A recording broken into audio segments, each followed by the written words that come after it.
You're with Sean Jung and Where the Veil Grows Thin, an exploration of the sacred moments of our human experience in life and death, joy and sorrow, birth and end of life. It's the unscripted instant when the heart opens, the face-to-face moments with the divine. Hi, this is Sean Jung. Welcome to Where the Veil Grows Thin. I am very excited today to be able to welcome Ben LeRoy, who, if you've been listening to these podcasts, you've probably heard his name. He has been a monumental part of getting these podcasts done, and I'm very indebted to him and very rely on him a lot. And he has agreed to come on as a guest today to just chat with me about things. So Ben, welcome. Hi, Sean. Hi. Thank you for having me on. It's interesting to be on this side of the podcast, and I am glad to be here, and I am glad to support you with this podcast and all of the good work that you are doing in the world. Thanks. Thank you for everything. So one of the things that I was wondering is, could I ask you some questions about your chaplaincy work and how they might apply to situations outside of the hospice setting directly, and how we might be able to have a discussion about how to support people who are supporting people who are dealing with the loss of a loved one. Mm-hmm. Absolutely. So what sort of guidance would you offer to people if they have friends or family who are watching a loved one in hospice in last days, and they aren't maybe experiencing the loss as acutely, but they want to show up and support those who are? Mm.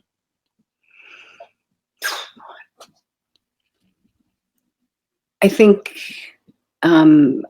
having a sense of intuition is really helpful.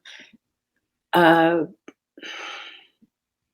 if you are a friend of someone who is an immediate family member of someone who's dying, they're in the inner circle, and you want to support that friend, your love for that friend, your caring for that friend also comes with a sense of empathy where you can try to understand what it might be like for them. You can't really know what it's like for them. I think one of the mistakes people make is ever saying, I know how you feel, because we don't know how someone else feels. All we can do is think about how would we feel if it was us, and what would we want. We can ask someone, we can share that thought with our friend. I want to show up for you. Can you help me know how? Can you tell me something you need? Most of the time they can't. They are embroiled in this place that is sacred and divine, or a place that's just wrought with difficulty and a lot of different, sometimes if there's a lot of family members, there's a lot of shit going on. There's not everybody's going to be on the same page. And so if you are that family member, you're just busy navigating, trying to be there without being voted off the island. You want to get to stay. And so if you're the friend of that person, if you live in the same town, it's so much easier to support them than if you live far away. If you live far away, text every day. Text an emoji, text, and with no expectation that they are ever going to text you back. I wouldn't call them. I wouldn't leave voicemail. I wouldn't ring somebody's phone who is doing what they're doing, but you could send them texts. You could also, if they're far away, you could write them, like snail mail them things, which is really meaningful but isn't immediate. We have an immediate need to know that our love has been received, that our text was received and read. But um, writing somebody a card and putting it in an envelope, even if it's just a heart, you just make a little heart and send it, or just say love you, or it doesn't have to be anything big. It's getting that thing in the mail. It's okay. So they're far away. If they're close by, if they're in the same neighborhood that you are, or in the same town, and you know where they live, or if you know where this event is happening, like if they're with the person who's dying and they're staying at that place, if you know where it's happening, leave little love bombs on the doorstep, flowers, a basket with groceries like boxes of crackers and salami and cheese, and things that can just be opened and snacked on. Not a meal necessarily, but things like snack foods. That's what I would say, is just show up in a really invisible kind of way. And if they welcome you in, if they invite you to come in, then it's a whole new arena. Like, what role do you play if you're invited in? As a chaplain with hospice, when I was invited in, I sort of became like a sentry for that space. I might answer the phone with permission if the phone rang. If a landline, people don't have, I have one, and when it rings, nobody answers it because it's just not anybody you want to talk to. But like just managing the environment a little bit in a way that you need to be aware of what the needs are. Being able to come into a space very quietly and discern what's happening here. What am I feeling? What am I picking up on? What do I sense might be needed? Not saying anything, but always asking permission before you do something in a really quiet way. Like, go to the person you think is most in charge, or your friend, if your friend is there, and say, would it be all right if I folded the clothes that are in the dryer? Would it be all right if I did the dishes? Is it okay if I clean up the kitchen? Is it okay if I answer the door and take things from people? Or if people are upset, go to the kitchen, put on a pot of boiling water and make tea. Get glasses of water and bring a glass of water to someone who is upset and say, I'm just going to set this here. Don't tell them they have to drink it. It depends too on what your relationship is with them. Like, it's going to be different all the time. But if you're comfortable and you feel like your relationship is safe enough to say, drink this glass of water. Don't bring a giant one, bring a little one, but say, drink it. And then I'm going to go fill it up again and set it here. It doesn't do them any good in the glass. They need water. Put some towels, or if you can find some blankets or sheets, put them in the dryer and warm them up. And if somebody's very upset, sometimes it's really nice to just have a warm blanket draped over their shoulders. Maybe you're making the mistake and they throw it off and they go crazy. So I know I'm going down a rabbit hole. You asked me one okay. question. Yeah, I I'm not think this is gonna valuable. one time. Not taking personally anything that happens. You're going to go in there, and if you go quietly, like, I'm already assuming you're in the house, because that's where I'd want to be, is in the house. But if you're in and you're doing the best you can, and you come in open, well hydrated and fed, and ready to just be present with what's happening and do the best you can to pick up on the energies of the different people that are there. If you step in it with somebody, it's not anything you did. It's just they don't know what the hell to do with what they're in the middle of. They don't know how to do this. We don't either. But we know that being warm, feeling good, if somebody's really upset and you have the relationship with them, that you can say, would you like to step outside? I'll go with you. Let's just go get a breath of fresh air. It's okay here. No, see, I could do that as a hospice chaplain after a period of time because I could see the person most likely wasn't going to die in the next few minutes. It's okay if we go outside. And it also relieves everybody else in the room of listening to somebody who's really vocal in their being upset. That doesn't usually happen until after the death. But sometimes there's something that happens while someone's dying that's really disruptive to the person who's doing the dying. And as a hospice chaplain, that person was my first concern, although they were being loved through it by their family, if they had family, and the hospice nurses. My next layer was the people surrounding the person who's leaving. So they would be the ones I'd really be looking to see what they might need. And sometimes getting somebody out of the room can be what everybody in the room needs. And it's what that person needs too. And then they can sort of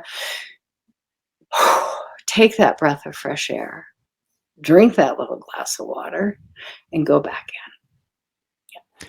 You mentioned the phrase, I know how you feel, and how that's not really a good thing to say because we don't know how people feel. And it also probably sounds patronizing to some ears in those moments. Are there other phrases like I know how you feel that you would suggest people be mindful of and avoid saying? Let me know what I can do. Call me if you need anything. These are things that They you are. would avoid? Oh, okay. Okay. These are things to avoid because they're not going to be able to.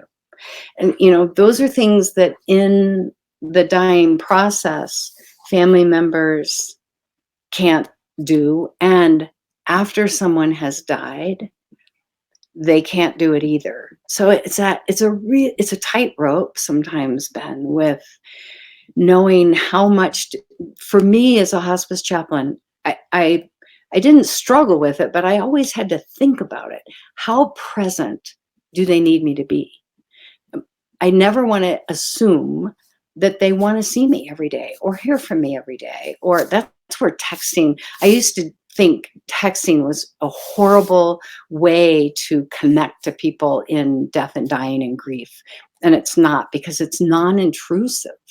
They can look at it or not look at it, but their phone doesn't ring and they don't have to respond because they may not know how to respond. So the thing I would do would just be send a text. Hey, I'm thinking about you a lot today. If they want to call me, they can. I don't say that. And so sometimes we over present ourselves in a situation when we really can't do anything about what's happened. Nobody can do anything about what's happening in terms of changing the fact that someone they love is dying. Someone your friend loves is dying, and we can't change that. But even in saying that in a card or in a conversation, hey, I'm going to go for a walk. Can you go with me?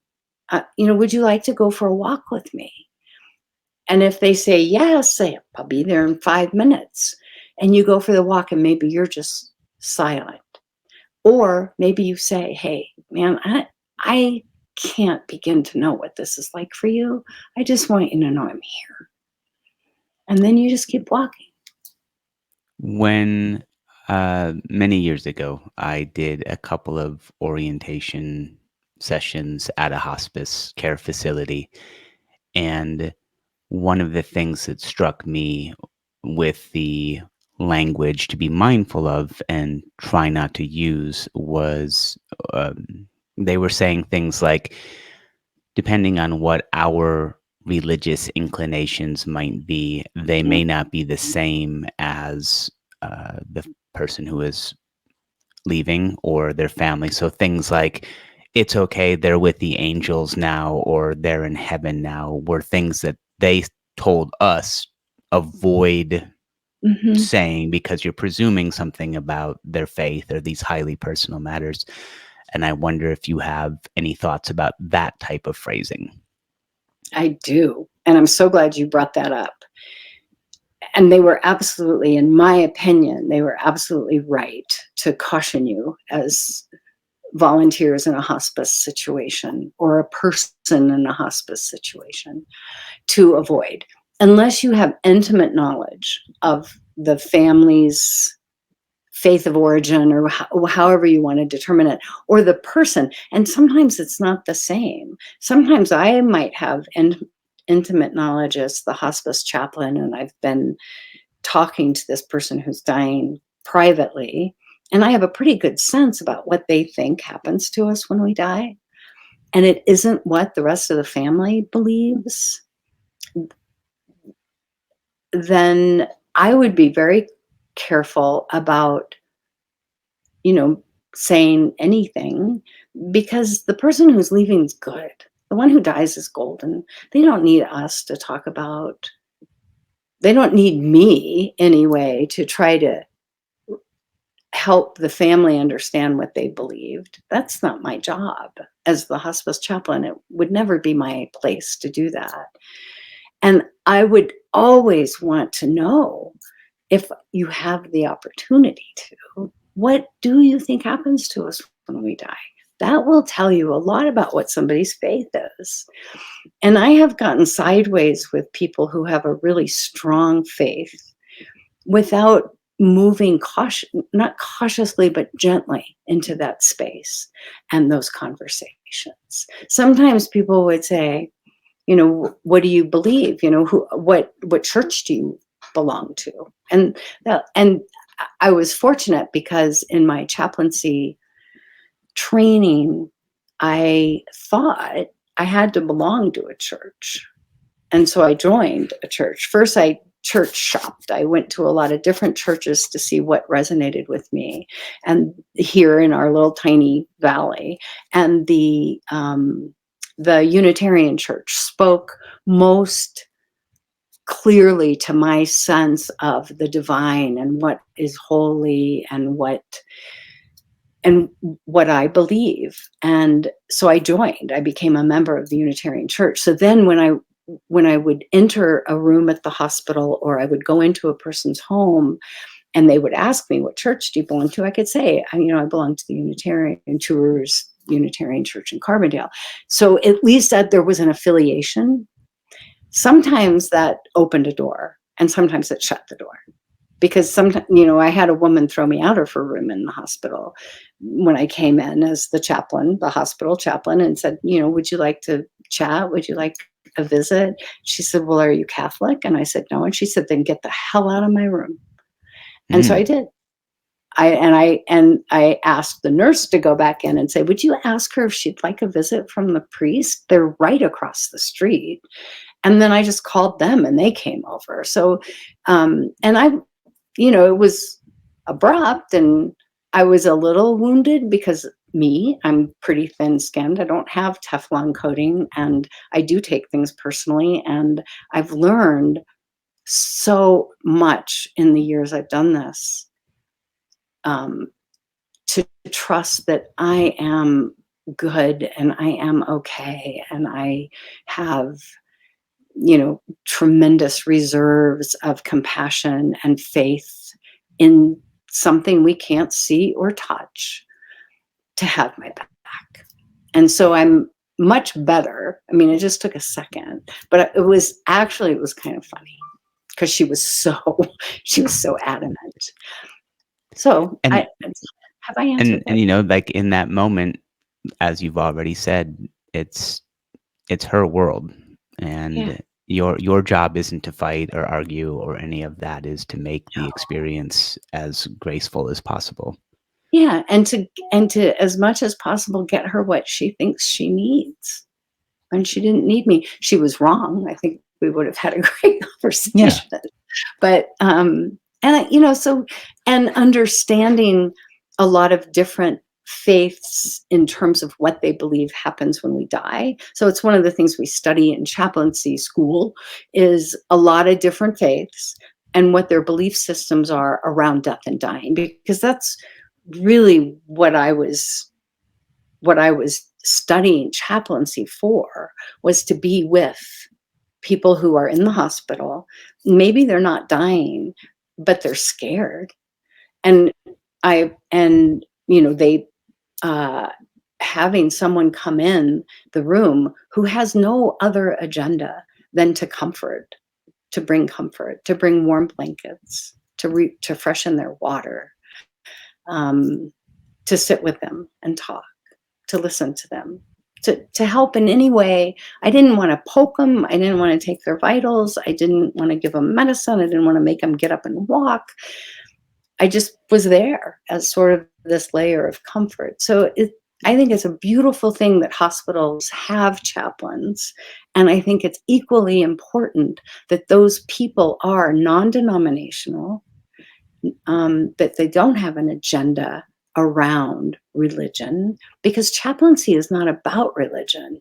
Religions are sort of a subcomponent of chaplaincy. Chaplaincy is about spirituality. That's the big umbrella. And all religions are a little thing underneath that. That's my belief. And so, a lot of hospitals will have, just ministers from town, and many of them are lovely human beings.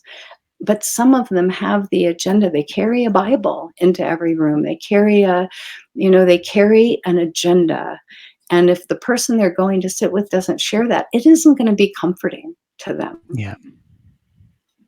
Yeah. So, when you were in the hospice training and they were encouraging you to be very careful about your own belief system, I think one really good way to come into that is after you've been received, if you're welcomed into the situation, and there is a death if somebody's in hospice, we used to say, we expect somebody's going to die. Some people do graduate from hospice. They don't continue to decline every 90 days. And so they have to be discharged because they aren't meeting the requirements for insurance and Medicare and Medicaid reimbursement to the hospice.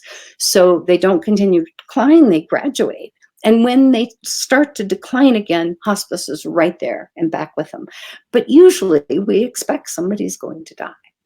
And so being able to say, what do you think happens to us when we die, is a great way to start a conversation. But you wouldn't want to walk in and say that the very first time you meet them. Yeah. Although I would sometimes, because it wouldn't be the first words out of my mouth. But I never knew if I was going to get another chance. I never knew if I was going to get another invite, if I was going to be welcomed back. If I was welcomed once and it was comfortable and we were, and I felt okay about asking it, I would ask it the first time because of that reason, not knowing if I was going to get another chance. And I learned so much from our patients and their families. It was really kind of a selfish thing. Not really. Although I think that balance, people who volunteer, and I was paid, but people who volunteer will always, no matter what you volunteer for, always will say, I get so much more out of this than what I feel like I give. And I felt that way in hospice. Yeah, that's really truly one of the magical things about volunteering, is that we do have an opportunity to feel so connected to the human condition and our fellow people, and we learn so much more about ourselves in those moments, and it's a gift. It's a gift that sometimes comes with a tax, but it is certainly a gift. Yeah, that would be a whole nother podcast to talk Well, and about.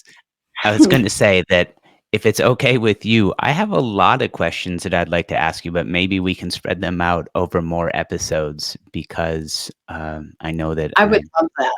And I would Okay. welcome that because I don't want these podcasts to be long.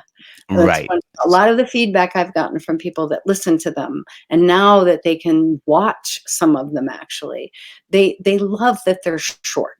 They can just, they can do it quickly, and it means something. So I would love to have you back, and I would love to continue the conversation wherever it goes. Okay. Well, then I am going to make my departure here to let you finish things up. And thank you for letting me be a part of your podcast, Sean. Oh God. Thank you, Ben, for being Bye. here. Bye. And thank you, listeners or watchers, for being here. And I hope you will join me again where the veil grows thin.